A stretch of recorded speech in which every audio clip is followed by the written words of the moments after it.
Hey everyone, welcome to the top 10 list. Welcome to my top 10 favorite movie coaches. It's pretty self-explanatory. When it comes to movies, there's a lot of amazing, incredible sports films out there. And a lot of those sports films have amazing, incredible coaches. And I'm here to talk about my personal favorite movie coaches. Let's get to it. Coming in number 10 is Jimmy McGinty from The Replacements. Really good coach. It was between him and both the coaches in Hoosiers, but I only Jimmy McGinty, Gene Hackman's characters, because I really like this coach. I find him inspirational, and I love that how he trains these football players who are all amateur players, because this is like professional football, but all the players basically got like expelled from the game.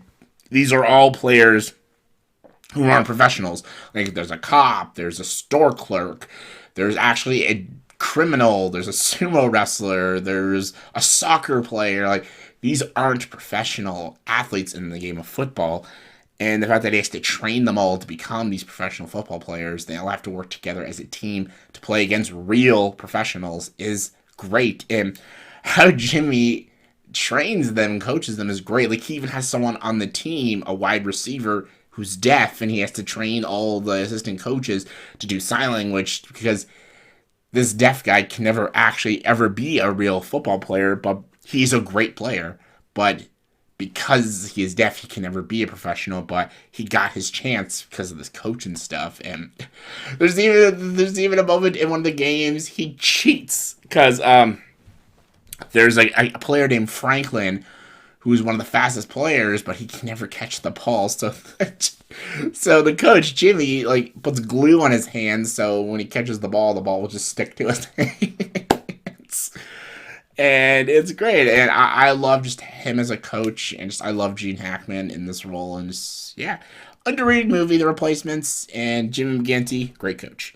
Number 9, we got Herb Brooks from Miracle. Hockey coach, of course. Kurt Russell did a great job. This is one of the most important films for hockey and stuff. The Summit Series was important history for Canada, but this one, the American game against Russia during the Cold War, very important in sports history. This was also one of the last moments when amateurs could be in the Olympics. Then they switched it to the National Hockey League. The way Herb Brooks trains the players is fantastic. As a person who played hockey for years, everything he does with these hockey players is real. Some of it's a bit extreme, but to become professionals, that's something you have to do. His methods are great, and they're just super real. And a lot of hockey players, professional hockey players, look up to this movie because of how real it is and how important this coach was and how he led this American team to beat Russia during this time period. And there's a reason why he's considered one of the greatest coaches in real life. So making a movie about it was just great and just awesome. And Kurt Russell did a good job. So yeah, Herb Brooks. Number 8, we got Mickey Goldmill from Rocky 1, 2, and 3. He's a wrecking machine. Rocky Balboa had basically one coach, like kind of Apollo Creed was his coach in Rocky 3, but Mickey was always Rocky's trainer / coach and stuff. And you need a manager, man.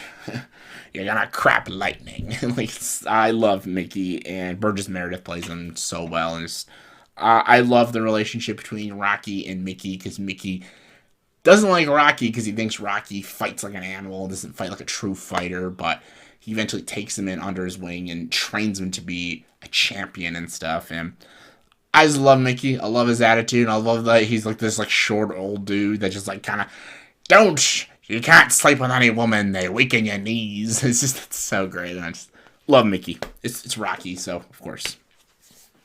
All right, and number 7 we got Chubbs Peterson from Happy Gilmore. It's all in the hips. It's all in the hips. Oh, it's all in the hips. Just tap it in. All I gotta do is tap it in. I had to have Happy Gilmore on here because it's fucking Happy Gilmore. I love it. I love Chubbs. Chubbs is my favorite character in Happy Gilmore. I love Happy Gilmore. It's a great, funny golf movie. It's one of the few Adam Sandler comedies I actually love. And Chubbs is a great coach. Like, he's a professional golfer, but then got his hand bit off by an alligator, so he couldn't play golf anymore. But he trains Happy Gilmore, who is a great player who can hit the ball very far, but he doesn't know the fundamentals and rules of golf, and he has no sportsmanlike, and he constantly hits people. So he has to like train him to be more of a calmer player and to be more relaxed. Go to your happy place. He teaches him how to putt and to actually be a golfer, and which makes him a great coach. Like Happy Gilmore is a goon. He was never even a good hockey player when he played hockey. He just hit people and stuff. But he has something truly gifted when it comes to golf. But he needs someone to teach him rules and the basics and the fundamentals of golf. And that's what Chubbs did. And Chubbs did a great job. And especially dealing with Happy, who's extremely rage heavy. He did a great job. And I love Chubbs. Come on. All in the hips. Love Chubbs. Number 6 is Jimmy Dugan from A League of Their Own. There's no crying in baseball. Love Jimmy Dugan. Tom Hanks plays him. Great fucking coach. I love this. I love him in this movie. I love that he used to coach a women's league because he was a professional baseball player, and then he coached men's league, and he's never coached women's baseball. And he never wanted to. He's just, at the beginning of it too, he doesn't even want to coach them. He just sits on his ass and gets drunk while they all play baseball. It's really funny, actually. But when he actually starts to coach for real and he actually sees there's true talent in these women baseball players, he trains them to be the best. And one of the best female athletes ever, who even made history in the Hall of Fame and stuff. And just, you gotta respect Jimmy Dugan for that. He was drunk, he was rude, but a hell of a damn good coach. Number 5 is Ken Carter from Coach Carter. I love Ken Carter. Because, again, it's a true story, too. And Samuel Jackson, beautifully portrayed by him. He relied on the importance of education. And that's why I love him as a coach. Because he's not just a coach. He's almost like a teacher and stuff. Because he knows in high school you are a student athlete. Student comes first. He wanted these players who were people, like, these were kids that grew up in, like, the ghetto neighborhoods. And they were all probably going to grow up to be, like, criminals and stuff. But Ken Carter made them better people, and Ken Carter educated them and got them all to graduate and go to college and make a better life for themselves. And if that's not a good coach, then I don't know what is. But he also made them almost champions because Richmond, like they were the shittiest basketball team, and he got them to the championship. They lose the championship, but he gets them to the championship. And I love that he uses like his sisters as gameplays of how he trains them and stuff. And I love his coaching methods, and I love his speeches about education, and I just love Coach Carter. It's a great movie. So yeah, Ken Carter. Number 4, Gordon Bombay from the Mighty Ducks, of course. I go with my childhood, Mr. Gordon Bombay, Emilio Estevez. I love the Mighty Ducks movies. And I love Gordon Bombay. He's a great coach. Again, like he coached these like little league guys, one of the worst team in the league, in this hockey league, and he trained them to be the best. And it was all about fun, though. And that's the most important in child sports. When you're teaching your kids sports, there's a lot of parents out there who want you to be the best in that. You gotta kick some ass and everything, but Gordon Bombay taught his players to have fun and just love the sport of hockey and stuff. And it's very inspirational what Gordon Bombay did. And even when he teaches them, again, the second movie, when they're on Team USA, they're playing in the national tournament and stuff. And he even almost loses his way a little bit, but he brings it back to that fun and raises champions. And just, I love it. It's Gordon Bombay. Just every time I watched... Because when I like I said, I played hockey as a kid, and the Mighty Ducks was always like my go-to hockey movie as a kid. And just loved watching it. Loved the inspirational speeches of Gordon Bombay. Just, yeah, he's one of my favorites. Number 3, Herman Boone from Remember the Titans. played by Denzel Washington. Again, another real life character. Uh, this is like a huge icon in sports too. Herman Boone.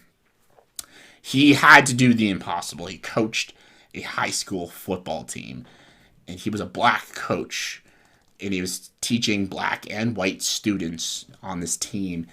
And this was in a town of severe racism, and he was teaching a lot of students who were all prejudiced against each other, and he had to find a way to have all these players come together and be friends and work as a team. Same with the coaches and other people, and even a lot of members of the town, because of their love of the game of football. They all became a unit and people, and racism didn't matter. We're all the same. We all have this common goal of the game of football, and we all love to cheer for the team and stuff, cheer for the Titans and stuff. It's very inspirational. Herman Boone was a great coach. He was a hard ass, and I love that he was a hard ass to all the players. And he even tells Coach Yost that he says, "I'm not rough on particular people. I'm rough on everybody." Like he's a great coach. And again, he has a lot on his plate because if he loses one game, they were going to fire him. So he had to have a perfect season, and he pulled it off. And that makes him like one of the greatest coaches ever. So yeah, love the Titans. We are the Titans, mighty, mighty Titans. Great movie. Number 2, Irv Blitzer. Irv Blitzer from Cool Runnings. John Candy, rest in peace, John Candy. Love this movie. This is another movie I watched a lot as a kid, and still to this day, Cool Runnings. Love Cool Runnings. Great movie, but the first Jamaican bobsledding team. Love these people. Love these characters. Junior, Sanka, Derice, Yul Brenna, and their coach, Irv Blitzer. Irv Blitzer is a great coach. And again, he's a washed up has-been and stuff. And he cheated in the Olympics to win his gold medal and stuff. And he's like disrespected by the Olympics and anyone in the bobsledding field. But that's why he like went to Jamaica and just, you know, kind of live his life there. But then Derice finds him and wants him to train the first Jamaican bobsled team. But Irv Blitzer doesn't want to do it because, again, he's washed up and he's disrespected by everybody, like, because he insulted the sport and everything. But he sees what Jamaicans can do because they're so fast, because the Jamaicans were known for, like, track and field and stuff. So to use track and field stars to push the bobsled down the hill to get the speed again, it could change and revolutionize the sport. So he trains these 4 Jamaicans, and they become the first Jamaican bobsled team in the Olympics and makes history. And they are like laughed at the Olympics, and no one thinks they can do it. But by the end, they're completely respected. And it's all thanks to their heart, skill, and a damn good coach by Irv Blitzer. Also, the boardroom scene with John Candy is one of my favorite scenes in sports movies. Love that scene. Number 1, though. Who is number 1? It's only one person for me. That's Mr. Miyagi from The Karate Kid. You can kind of say, like, is he a teacher or is he a coach? But karate is martial arts. Martial arts is a sport. So Mr. Miyagi is a coach. He's a teacher as well, but he's a coach. And he's the best coach. Because this deals with bullying. Karate Kid is all about bullying. And it's always resonated with me. Someone who was bullied a lot. So Daniel getting bullied by these people who know karate. And Mr. Miyagi has to stand up for him and train Daniel to learn karate. And not for offense, but for defense. He wants to teach him to fight so he can know when and when not to fight. Karate never here. Karate here and here. Wax on, wax off. The way his methods of teaching Daniel karate was incredible. It's always been satirized in every movie, but when you watch it, how he teaches Daniel, just off the basic of chores, but they're like incredible blocking techniques in karate. It's just awesome. It's incredible. The way he teaches him is just so good and so iconic. And the fact that he makes Daniel a better person and gets him to stand his ground, and he gets to go to the tournament and win and beat his bully at the end, just so inspirational. And the relationship between Daniel and Mr. Miyagi is like one of the best friendships in all of film. Just, I love it. So, Mr. Miyagi, easily the best coach in all of film for me. So that was my top 10 favorite movie coaches, in my opinion. So in the comment section below, please tell me, what are your guys' top 10 favorite movie coaches in your guys' opinion? Comment below, let me know. And as always, if you like this video, please subscribe to the channel and join the dark side.